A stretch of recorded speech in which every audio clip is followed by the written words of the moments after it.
在台湾，我们人还是要讲一些情义，所以至少这个选区我们不可以提人。它不止这个地方啊，吴伯雄先生的公子现在吴志阳是不是在桃园要选？我们为什么这次还有提名一位特级的非常优秀的那位女士？我说不好意思吧，吴伯雄跟我们是老朋友嘛，是不是？所以我们也不。想问一下，因为今天来到中山区，那因为中山区之前吴怡农有说到说，蒋经国害他爸爸没有工作，那郭董之前又说，其实经国先生让他有工作，那他愿意帮蒋万安站台，那想问一下主席怎么看这件事情？那您会帮蒋万安站台？事实上，我一直说，我可以很坦白的跟大家报告，本来亲民党在这个区原来要提名一位。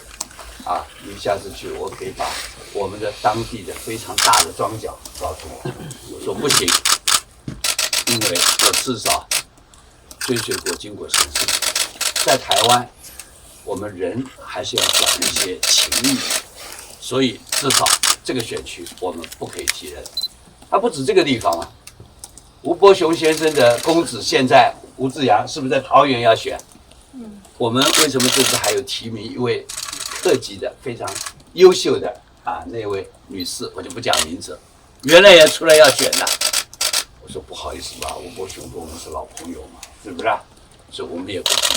所以台湾是一个有情有义的地方我们所以因此，我必须很直截了当的说，蒋经国先生创业，为台湾增加了这么多的就业机会，就如同我们郭台铭先生所说的那句话，真是讲到我的心坎里面。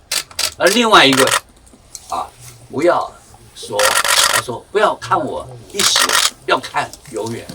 蒋经国先生长远对台湾的贡献包括解除戒严、开放党禁解除报禁，蒋经国先生对台湾的贡献有目共睹，不是哪个人可以抹杀的。我想请教一下，因为您的意思说就是要来支持蒋万安嘛，让给他，那这样的话对柯市长会不会有点尴尬？因为他们那个选区也有一个何景仁，民众党有一个何景仁，那因为现在就是郭董也说要支持蒋万安。那这样是不是未来？因为像之前好像你也有提到说，民众党没有这个政治主张。那2020柯主席要不要支持你？他也说，就是还没有谱。那是不是说未来就是在合作部分可能有一点？我刚我们基本的主张，各党各派都有自己的想法和立场，大家都要尊重每一个人都希望在那个选区里面能够提出他。